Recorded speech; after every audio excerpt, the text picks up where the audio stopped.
that was going to be the last live of the year. This will be the last live of the year. One of the last few roofs I'm up on, call came in. Actually, we had to, well, let me back up.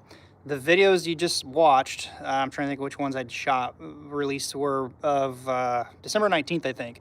And then I've got another one coming out later tonight that I'll release for you that was shot Saturday. So we had a lot of rain and wind move through yesterday. The phone was calling, a lot of people calling this morning, making my way out to look at some more, and one of the calls came in around the chimney here. So I've been here for a few minutes trying to diagnose what's going in. We'll switch the camera around, give a chance for people to come on in here, explain kind of what I look for in kind of a methodical kind of way. First off, when I get here, I go in, meet the homeowners, ask where the leak is, be polite, take off muddy shoes, take your shoes off regardless, go see where the leak is, take a picture of it, trying to be respectful of not taking photos of personal things. How's it going, Fernando and Jeremy? So ask politely if I get pictures, not a problem. Goes in my archive with a customer file with the CRM software. That's where I start, so I know where I'm looking. I don't always go right for the attic unless it's going to be a hard to find leak. How's it going? Super Roof, I haven't heard from you in a while. Anyway, so we're going to keep this a shorter one because we are getting ready to lose some daylight. I'm going to try to get a couple more stops in. But give a chance for you guys to kind of come in here. Maybe some of you are new, looking for leaks, and you might pick up something or learn from this. So we'll back up, switch camera around. There we go. All right, so the leak is inside on this corner, which is a northeast facing side. Also like to ask questions. Been down, found out. Oh, I'm sorry to hear that, Super Roofer. Well, fight it, and hopefully you can kick its ass. Know what you're going through. As some of you may know, I lost my mom to cancer right through the thick of COVID. Anyway, so I found the leak inside around the corner of the house here. Document it, throw a ladder up onto the roof, and we're starting. So no obvious damage, no missing shingles. Try to get some history on the roof. How old is the roof? Homeowner said this is a 12-year-old roof. He had a leak here before. He had another company or contractor come out and supposedly fixed the leak. And his leak fix was roofing in a tube. Cannot stand this. So, a few things I'm looking for. Knowing the edge of the roof, we're going to watch out for nails and ways. Some of you may have spotted the chalk. Yep, you guessed it. Those are all areas that could be an issue, and if not, they will be an issue. I promise you that. We're going to go through each one of those. I just chalked them so I can find them easy and show you guys live on camera. Biggest thing we're looking for, if there's no obvious damage, no wind, missing shingles, no tree fell through, a meteor from space, anything like that, we're going to focus up on any penetrations. Box vent, chimney, big one right here. In my area, unfortunately, really unfortunately, I think this happens a lot. You get the cheap guys. The guys that are wham bam, thank you ma'am, my shit doesn't leak. I'm a, sorry Super Roofer, but I'm a Super Roofer, that's what they say. And they don't think they ever have leaks, but the problem is they don't take care of them. They don't talk about it. They don't go back and fix it. There is a leak here, I can promise you that. I know the company that did this, at least according to what the homeowner said here. I know who it is. And I know some things to watch for. So we're going to go through it. Let's look at it here. But yeah, anyway, so lack of flashing, because there is no flashing. We'll get into that too. All right, so contractor number 2 comes and he puts silicone down this. That's his fix. First thing I try to do, if I can, I got a flat bar and some things up there, is I try to split seal strips that are close to flashing here. And if you get that lifted up, oh wait, shit, what's that right there? That, my friends, is a nail way too close to this. But you can get into an area like this. Let me lower the camera down here. And we're trying to look for step flashing up in there. And that's hard to see because it's siliconed up here. So I opted to do a little collateral damage down here to investigate. We're going to seal it back up with whatever I find so I know how to adequately quote this. It is supposed to rain tomorrow again, so we're going to seal that up to get through the weather. Coming up here, first contractor that did the roof, this is their flashing they put in behind the chimney. It's not even a clean bend. It's just kind of rolled up in there. I would have used a brake to bend it. Even if you don't have a brake, use a gable edge piece of metal, 2x4, something, and fold it cleanly. 90-degree angle. If there's a steep pitch roof coming up, bend it past 90. Bend it so it looks like it's going to fit in there. Then you'll silicone it. You'll tuck a groove with a masonry grind wheel. It's not any of that. It's just thrown in here and silicone to that right there. This should not align right next to here. Contractor number 2 with the silicone, I'm guessing, he squirted some in, whoopsie, right up under this corner right here. You can see a little below my thumb residing in there. but above it's nothing. Water can get in here. Water can run off of this. Anytime we add metal behind a chimney like that, my guys are trained. We put silicone up the brick behind the flashing, under the flashing, and up. Reason being is I've seen leaks over the years. Water simply coming off this is not just going to let go and run down. It can flip off of this, surface tension, run back in, getting into areas over here. They're not a disastrous leak. They're usually the leaks that cause a lot of mold, mildew inside the attic, rotten decking, things like that, because it's not dropping the ceiling. It's just causing roof deck issue and runs down the brick. Those are some things to be aware of. If you guys are adding metal and you're not siliconing under it, I highly advise you to. Just a little thin bead up, put your metal down in it. So we're going to watch for face nails. Nails close to keyways. That one's actually broken, completely clean through. You can see if it'll focus. I don't know if live's gonna do a good job showing it with my thumb right there. If it'll focus for you. Just take my word for it. It's broken through the mat. You can see that shadowy void. That's completely shattered the mat. The nail's sunk in right there. Not too close to this. Another nail right here. That's a common theme on this. But down here, it's way too tight to get in this. I'll show you that down below. We're just going to note, I put a chalk mark right where the nails are in relation to those, which are way too close. You can see the rusty little bit, debris getting in. Some are rusted more than others. This is not good. A couple onesie-twosie of these, not a big deal. When you see them everywhere, chances are the roofer that did this, fortunately, probably roofed a lot of the field out.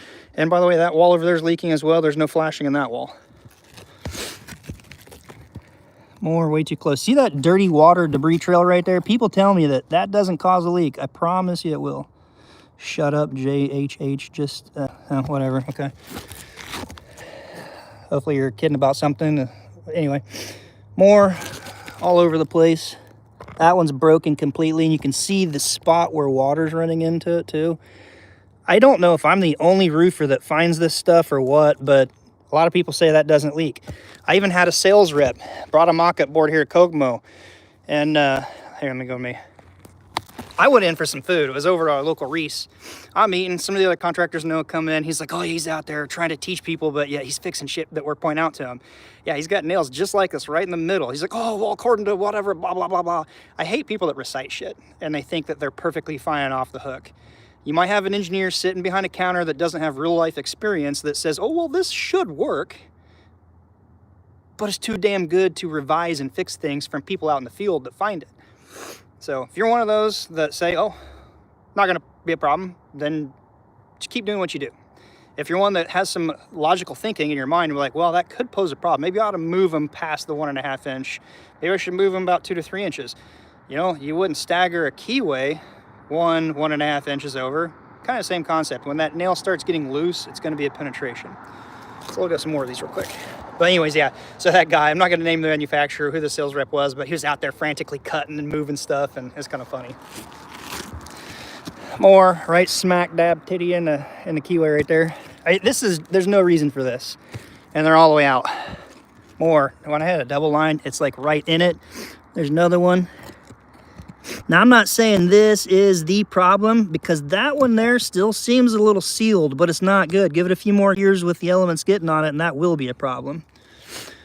More of an issue up here. We'll go back to that. They're down the sides. They're right here, all the way down this. Not good. I'll try to look through the comments here in a minute, too. See what I'm missing. More. This is just honestly ridiculous. This is a classic. I don't care. But I put a roof down real fast and I make it look good, right? That's what we do not need in this industry, and I'm glad. Honestly, I'm really glad, because when COVID hit, people were doing the 1 square challenge like crazy. It's like, God, if you know what you're looking for, they're not doing anything right. They're just pop, pop, pop, pop, pop, pop, pop, pop, pop, pop. It's all wrong. Yeah, you're fast, but it's not good. It just blows me away. I mean, it's not good. All right, let's get back up to the flashing. All right, so I told you, I took my straight blade, scraped the silicone as carefully as I could to pull it back so we could see what's going on here. You can see, I want to point this out too, you do not want to rely on silicone of any sort to seal something. If you're not flashing it right, you need this, you're not doing something right. This is not a way to flash a chimney. I want to point something out. I don't care if you're using silicone, GSL 4500, black, white, doesn't matter. Tar does not matter. Materials all expand and contract at different rates. Even concrete, steel. And if you think I'm full of shit about this, if you don't want to do a Google search, next time you're out driving down the highway and you go over an overpass, just pay attention to this. Be like, oh, that dude Brian on Grand Roofing Channel, I learned something from him. You go up the overpass hill and you hit the bridge, you hear it thud-thud. If you pay attention, there's usually a piece of metal goes across there. It's an expansion joint. It's like little zipper shape S pieces. It's so the bridge, the metal, the concrete freezes. Well, not freezes, it gets cold, gets hot, it expands and contracts, and it's made to give. Every material has some sort of expansion rate. Now back to this, why does that matter? It will start peeling and breaking off of this right here, all the way down. But the reason I did this is I wanted to get up under here and I want to see what's going on. I don't see flashing, but I do see a lot of dirty debris trail, classic evidence of water coming in. See if I can get that up here a little bit higher with my hand. It's caught. I almost lost my ring. Lift that up right there. There we go. Now it'll give a little bit. Where's the flashing in this wall? There's no flashing in this wall. There is, however, caulking under this shingle.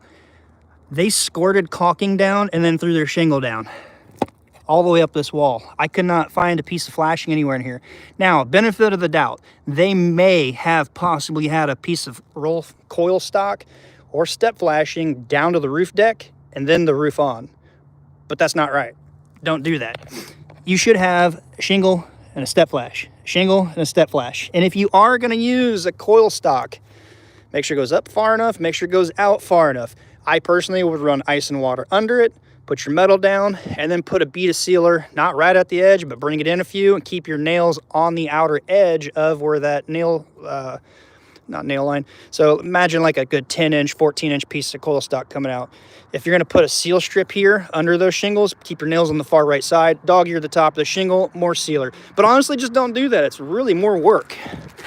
All you need to do is have some step flashing. I brought a couple pieces up so I can show you where this is going to go. Your bottom piece of flashing is going to go up behind the counter flashing. I don't care if you hide it or leave it exposed. I don't have a bitch on that or a complaint either way. It's not a big deal. This corner here, whether it's solid, sweat, wraps, not, doesn't matter. Put a little slit in there. You'll notch this, fold it over, whatever. You want that to come down past this edge right here.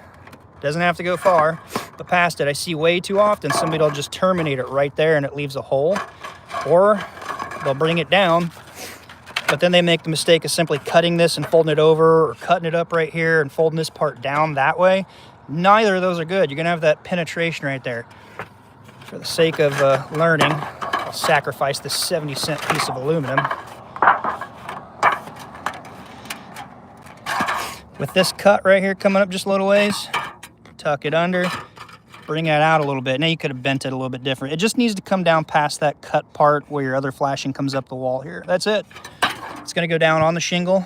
Because this is up higher than that, I'd put it down before the shingle goes down. Put it on, put the shingle. Then you want to transition to the second piece of step flashing. And on this one, I'm doing this one-handed, it's a little hard. It's going to go up just a little bit higher to be hidden by this reveal. The reason step flashing is so much better is because sorry, I got notifications popping up. Any water that comes down this, it's not being trapped or funneled in areas you don't want it to go, like silicone can do, tar, anything like that, Flex Seal even. Any water gets on here, it's going to come out right here on that piece of step flashing and onto the shingle here. If it comes out on this one, it's going to come out on this piece of flashing onto that shingle right there. Because if it's installed right, shingle. Need another hand. This piece will lap right on there. It's going to go up higher, you know, up here like this. This piece will go up probably about that far if you're using the right flashing. On flashing and step flashing, some of the older stuff was the mill finish. It's going to be smaller by an inch or so on both directions, both height and in. They usually are flat. People would bend them, tuck them under. That's when you had the old 5-inch exposure. Some of the first dimensional hit the market or 3-tab. If you use those now on metric shingles, especially ICO like this is, the classic vertical piece right here, or other brands that have a 5 5/8 exposure, you're not going to get the appropriate lap on your flashing if you're using the small stuff. So I just want to point some things out with that. I'm going to jump up into chat real quick, see if I'm missing anything important, then wind this one down here in a minute. So I have an idea what I need to do here. I mean, obviously not doing it now, we're losing light, but I'm going to quote a complete reflash job. There's a nail right there, it looks like. Nope. Okay, never mind, I was looking through my screen. Nevertheless, it's very dirty and there's no flashing in this. But I'll reseal this before I leave to protect it from any weather. I'm going to quote flat barring all this out, up and around the backside, reflashing it. The counter flash could probably be salvaged. I would reseal it all. If you want to go the route of putting more money into it, definitely keep that an option to your homeowner. You can always grind higher up on this and just remove all this, cover all the old with new step flashing. You could also do a line straight up to do it. Some people don't like that, but either way, it needs flashing. And it just blows me away that all this could have been avoided because of maybe $10 in flashing. Let's see here. 1, 2, 3, 4, 5, 6, 7, 8, 9, 10, 11. 11 pieces of shingle here. So 11 pieces of step flash at 70 cents. That's less than $10, 10, 11 bucks in flashing. Somebody cut. Now they got a spot inside their ceiling, the bulkhead, water dripping in, staining in the ceiling, insulation issues, because of $10. $10 in flashing. So, if you're a contractor, don't cut corners. Learn. Do a good job. Reputation will take care of you. I'm going to end this real quick. I got somebody coming up on the roof here. Oh, I was doing a how-to real quick here. Oh, okay. I was going to talk to you about this. Oh, you're fine. Are you okay up here? I wouldn't expect anyone to come up on the roof. Up here all the time. You come up here all the time. Not every day. All right, well, I'm going to wrap this up here real quick for you. Let me scrub through here real quick. Homeowner's up on the roof. Anyone got any questions, comments? Real fast here. See if I can see anything in the comment section. Live chat. I can't believe he's up on the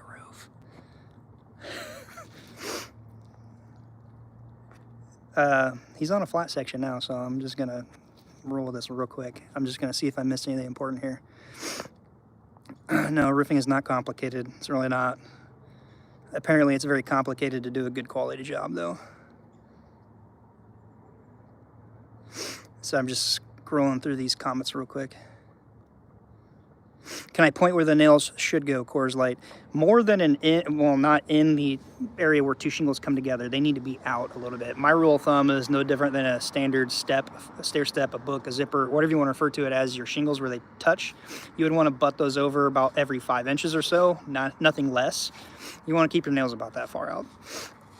Bring that comment back up here. If you guys like this kind of stuff, let me know. I've really been considering doing a live or a members only section. I don't know if you guys like do any of the live stuff with other YouTubers or not, but sorry, JHH, my bad. I'm not sure what that means, David, if you're still in here. Oh, JH, that's somebody's username. I must have missed something earlier.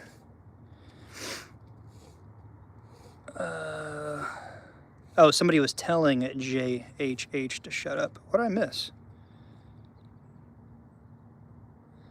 She watched the videos, were educational. Thank you for doing it. Appreciate it. I'm going backwards up through here. All right, so nothing really crazy important here in the comment section. Real quick, please do more tarp videos.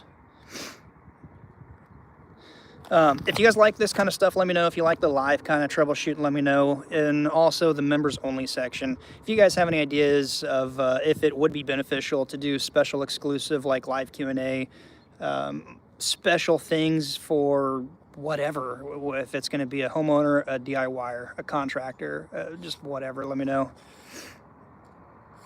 What did I miss right there?